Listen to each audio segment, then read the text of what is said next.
So we're going to do some suspension work. I'm going to be replacing the entire strut assembly. I've also got in spring, all that. I've also got a new outer tie rod that we'll be doing. And it's going to have lowering springs and everything. So all this has to come out. First thing we're going to do, 15mm socket. We're going to take the sway bar off of each side to get that pressure off. So we'll do the tops on both and then the bottoms, get the sway bar in link out. I also have new ones of that. Okay, so you actually need to hold the hold down. Wasn't sure if it was going to spin or not. So I've got my 15mm ratcheting wrench, and then it's a T30 for the hold down on this top. And you can see here I've already disconnected the ABS sensor, since the caliper is going to have to come off and out of the way to get the entire wheel hub assembly off to get the strut out.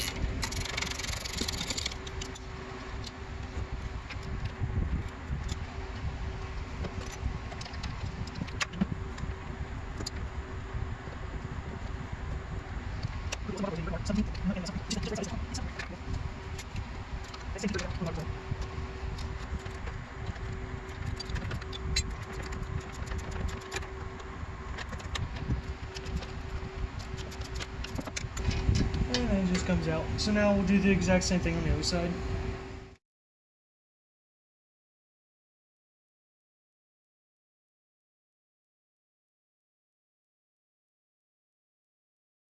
Okay, so on the passenger side, you also need to remove black plastic headlight level sensor arm off.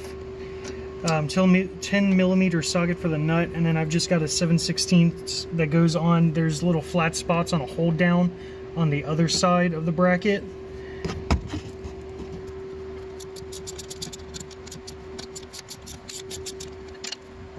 And just keep that out of the way. Okay, so now we're going to take the outer tie rod off. 21mm socket. It's got a T40 hold down on it, but I just did the other side and it didn't move at all. I was just able to get it off with the 21mm on my breaker bar, and a little bit of all I had was a 13/16 for my smaller ratchet, but it's basically the same size. When you get towards the end of the threads, it's like a cross thread nut, so it gets really hard, so I had to go back to the breaker bar at the end. And you'll want to brace the hub, because when you go to turn this, it's going to try to turn the wheel.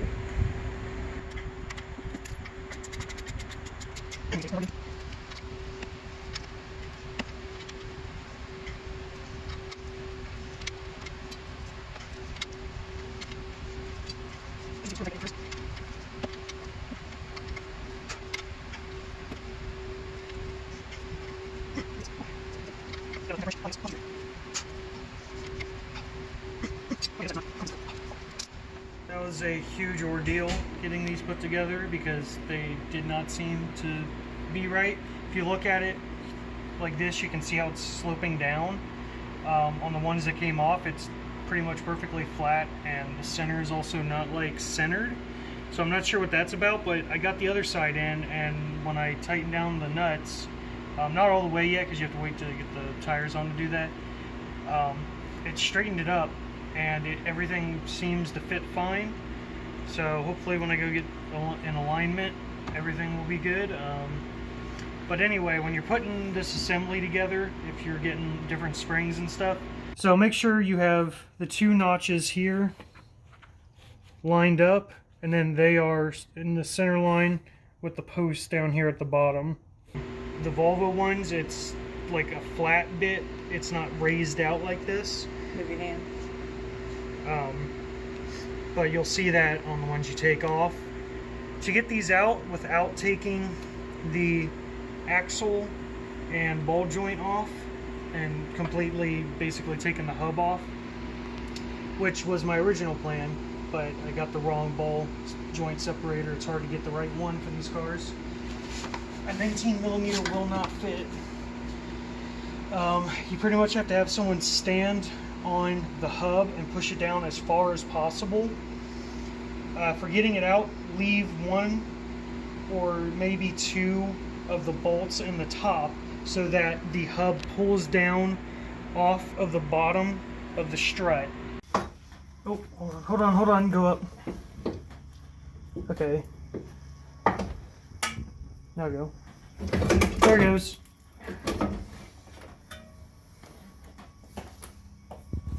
And then putting it back in is kind of the same thing. You put the strut up in there. I'm going to put a bolt or two in the top to hold it. And then I'm going to have my mom push this down. And we're going to try and get it onto the bottom of the strut.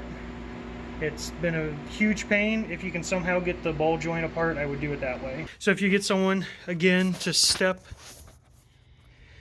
right here on top of the knuckle, you want them to be at the back side so that they can give leverage pushing towards the front of the car, since you need the knuckle to clock towards the front to get it all the way out. If you go backwards, I find there's just not enough play to get it the last little bit out.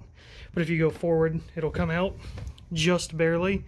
And you have to be careful with the back bolt if you've done it this way where you fed it back through, because it wants to like hit right there as it comes out. Depending on who you have pushing down on it, you might still need just a little more pressure.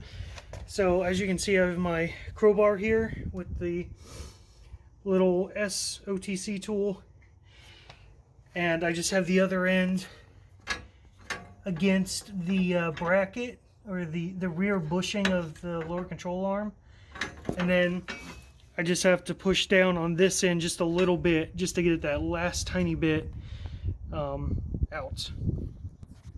And then the knuckle will pull out away from the car and towards the front as you push the strut up and move it backwards.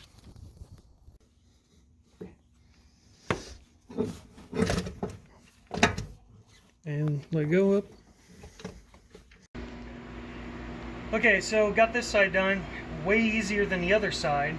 I forgot also to mention on the back here, you can see I've jammed, I just had a little crappy door hinge, or like cabinet hinge that I put in there.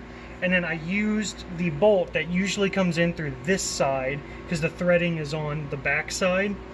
I've threaded the bolt in through the threading and then into that door hinge to act as a spacer to push open the back of this knuckle.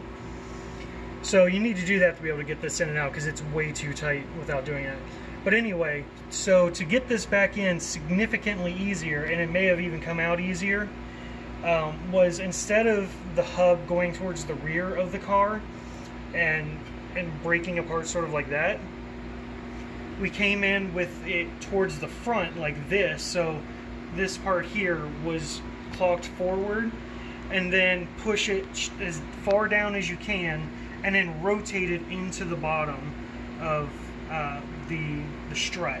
So basically the strut's coming down like this, and you've got it like that, and so they sort of come up and then they go into each other. And I've also got anti-seize on it, so hopefully it won't rust in there as much. And that also really helped it just slide right into place. And then you'll just have to get a jack under the ball joint to push them all the way together. Don't forget to take your bolt back out, get that broken now hinge out of there. Put it all back together. I got new bolts for it. Definitely going to put anti-seize on stuff. Okay, so it's been a few days. Finally got my new inner tie rod and got the other one cut off and removed. So to put it on, a little blue thread locker. And it's going to get torqued down to 74 foot-pounds. And you can see I've got my universal inner tie rod tool thing on here already. So just thread it on. Alright, and now I've got my extensions for my torque wrench here.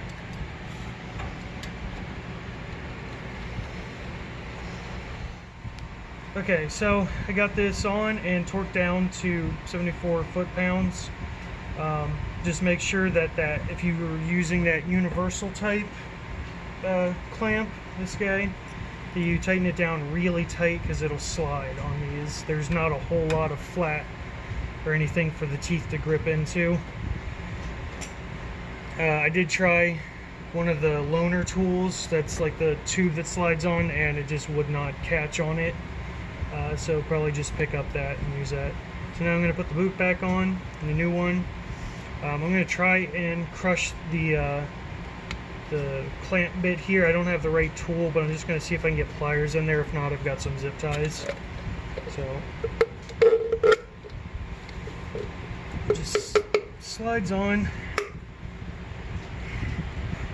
and then there's a groove there that should catch in. You can see these are the flats here for when you're adjusting it.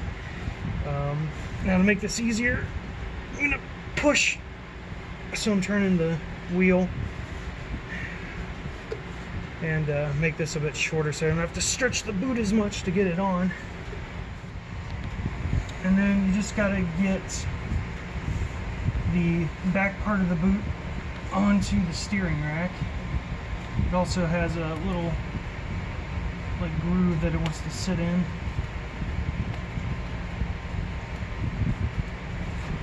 And it should pop on, and then I'm going to try and see if I can get this with regular pliers. Okay, so I got the boot on. I crushed that piece on the clamp enough. I shouldn't come off. Okay, I was just able to get them on there. There's like a little indent on these. We just gotta keep it open and slide it on.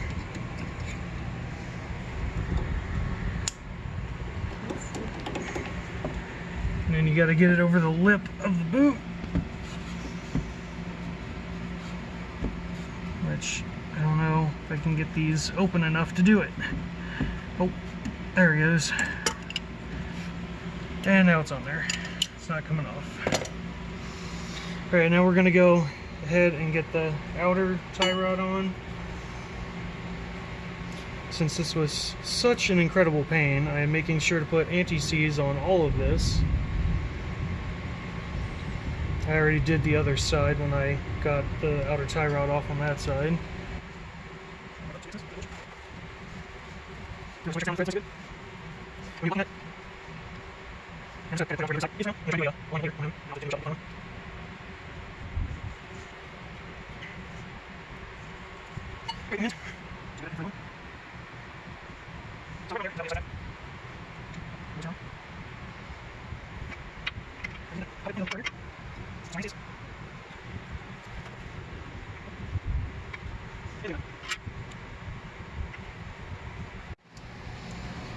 Okay, so I don't have a 21 mil box wrench. I've got 13/16, and it's a T30 hold down, which I hate because it's just small enough that it's not very robust. I have destroyed a number of them so far in this car. I've got an impact rated one now. They seem to hold up a bit better, but they are still not great for trying to hold stuff down.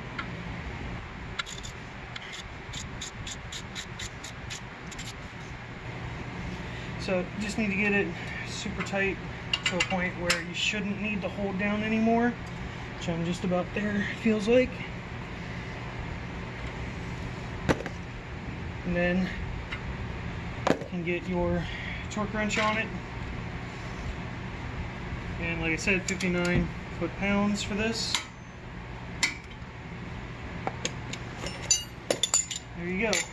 So now, last thing that I gotta do on both sides is reattach my sway bar end links, which will put a little bracket up here that then also holds the ABS line.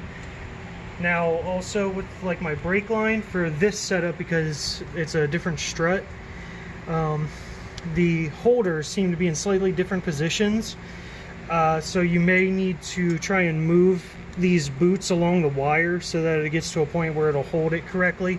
I had to move it up on the brake line, and it's on there pretty tight, so the best way I found was to slide the boot into its holder and then wiggle the brake line down through it to get it a little more slack right here where it's needed. So I'm going to get the parts for that, and then we'll do that. Okay, so got that on. Now I'm putting the sway bar end links on again, and he sees everything.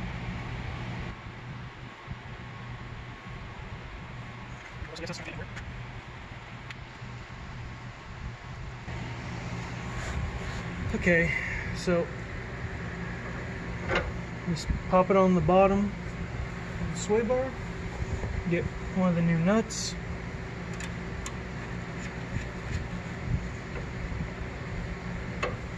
And then to put it in the top, we've got the little metal bracket for the ABS line. Just goes right in there. Now you're probably gonna have to move the sway bar a bit so you get the holes to line up. And then pop it through. Get your other new nut. Thread it on.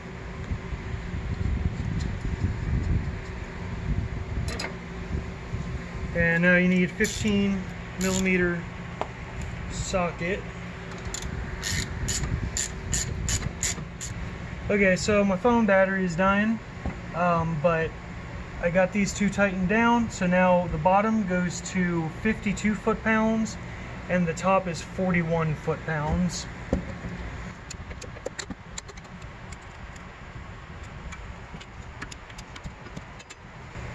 And now get your ABS line, push it into the holder.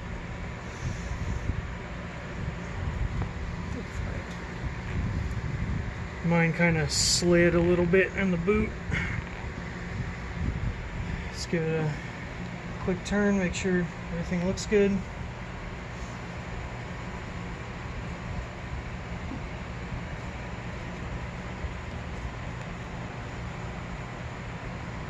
And now you can go to the other side and get your other sway bar end link on. It'll be a bit tighter now that you've got a little bit of pressure on this, but because the tires are both up, it shouldn't be uneven, so it should still be able to move if you need just a little bit of wiggle room to get it in the top of the other strut. Don't forget, on the passenger side, if you've got the self-leveling headlights, to reattach this plastic arm that we had taken off. 10mm on the front and on the little hold down nut on this side. There wasn't really enough room in here to do the ratchet on this side, so I just held it with the socket and then used my 10mm wrench to tighten it down on the hold down nut there.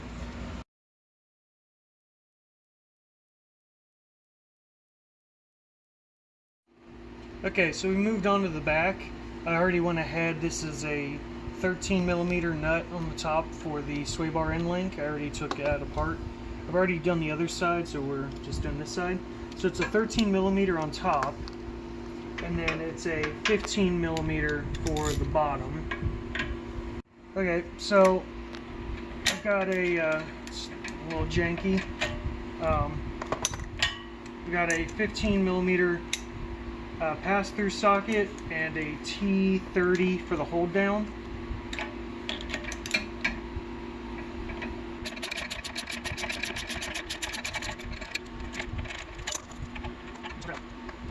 Now we're gonna take out the rear shock, and that is an 18mm.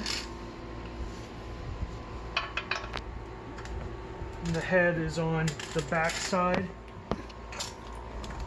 Okay, so I got the lower bolt off. Now we're gonna take off the two upper bolts. 10mm socket.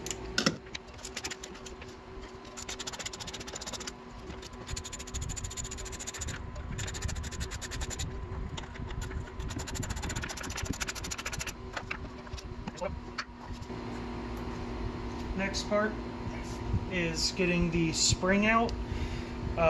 Easiest way to do it, you can put spring compressors on it if you've got ones that'll fit in there.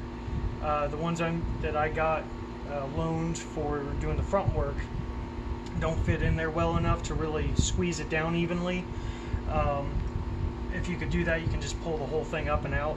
So what I'm going to do is take off the lower control arm front bolt, and that is a 15mm socket.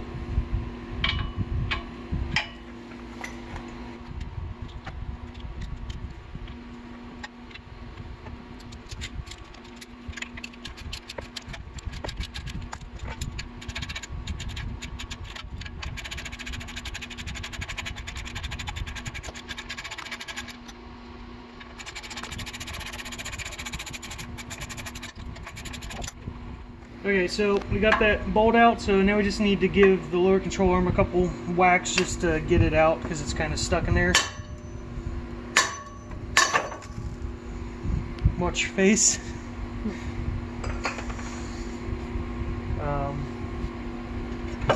And then you can just sort of compress this a little bit and it'll just come right on out.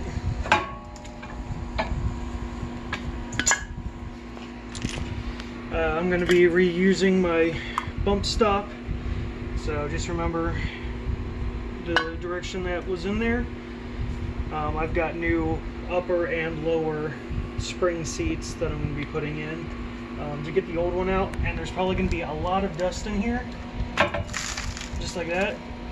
It just pulls out. There's two little pieces you can see that pull down through, so you just have to pop those out.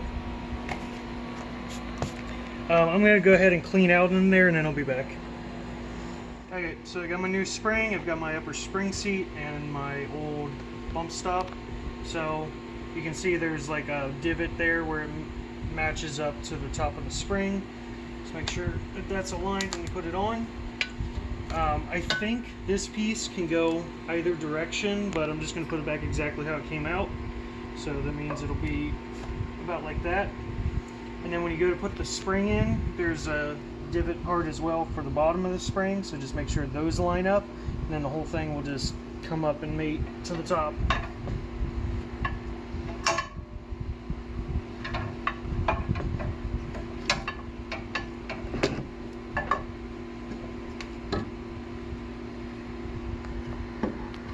And there's a hole for this center post to go up in there.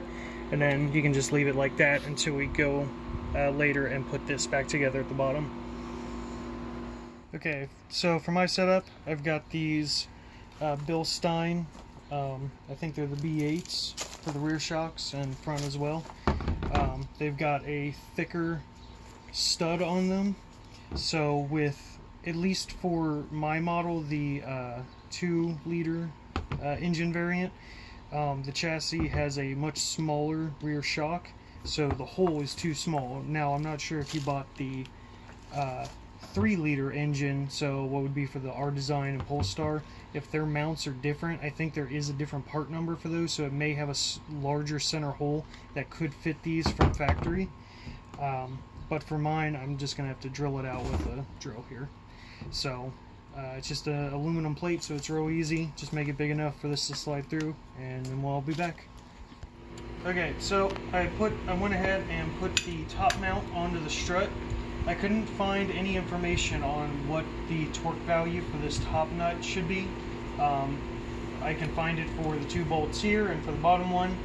But I think Volvo wants you to buy this as an already built unit, so I just made it as tight as I could. It is a T40 for the hold down on the Bilsteins, and a 18 or 19 millimeter nut on top. Now for the Volvo ones, it doesn't have a star hold down as far as I'm aware. It's just got some flat sides where you would use vice grips or something on the top, and then it's also got a much smaller nut depending on what your suspension setup is. They have a couple different variants. So now we're going to go ahead and mount it up in the top. To do that, I've got my 2 top bolts. Always put anti-seize on everything you possibly can. I've already had quite a few stuck bolts on this. And just for reference, the bottom part of the shaft is perpendicular to the top part, and just sort of goes in there. There's a hole where it lines up, and just line up your first bolt. Just get it in there enough, and then we can get the other one in.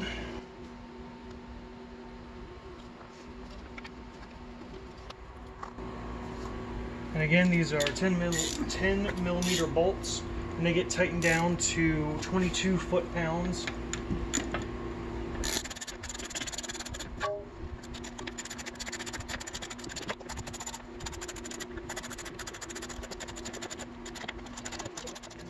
Okay, so this is the bottom of the rear shock. I've already got my greased up bolt. So you're gonna have to hold it with one hand while pushing up on the hub, and then move it over to align it, and then get it in there, and you should get it hopefully into the threads. And then, yeah, that's in there. So now I can get a 18mm socket on it and tighten it down, and we tighten it to 129 foot-pounds.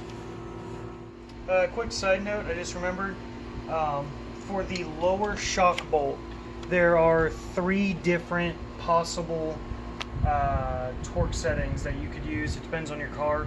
The Nivomats, it's like the self-leveling suspension, require much higher, like 200 something foot-pounds of torque, I believe. And then there's different ones for different stuff. I believe the one for mine is 129 foot-pound. It's pretty close to what the other values are, so should be good. Okay, so now we're going to go ahead and get the lower control arm into the wheel knuckle. This takes probably almost always 2 people. It'd be really hard to do on your own unless you've got some like ratchet straps or something. You've got to simultaneously jack up the lower control arm to get it back into the hole, as well as push the 2 pieces together to realign them. You can see that it's further back, so you have to do kind of all of that at once. And then you just got to get the bolt through, but the hub goes like down at an angle, or I should say the lower control arm sits at a downward angle. So once you get one side of the bolt in, then you need to jack it more. And I also had to take the hammer and just give it a few small hits to get the front side aligned with the hole to get the bolt all the way through.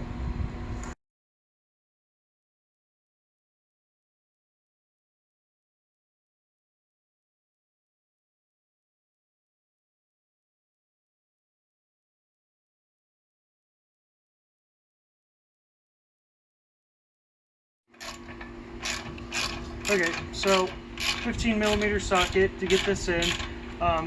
If you're like me, you probably have to hit it with the hammer on the head just to get it into the threads, to get it started. It's really hard to get the lower control arm and the knuckle perfectly lined up for it to just thread straight in. So I just gave it a little hit and it got right in. We're gonna tighten this down to 81 foot-pounds. Okay, so now we're going to go and put the rear end links in. I got the IPD ones. They're pretty good. Some people say the Polestar ones are better. I don't know. It was kind of hard to get info on those, so I just went ahead and got these. So you need to make sure you've got your rubber bushing here. The little nubby part goes inwards on both of them, so they'll go like that and sandwich to the actual sway bar. I think you should just probably take it like this. This nubby section will sort of line up with the hole and push in a little bit.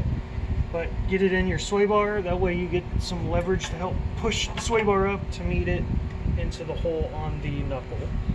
And then you've got, for the larger on the bottom that's on the knuckle, it is a 17mm nut for the IPD with a T30 hold down here. And then the top is a 13mm nut. And don't forget your metal washers that need to be on the bottoms of these rubber washers.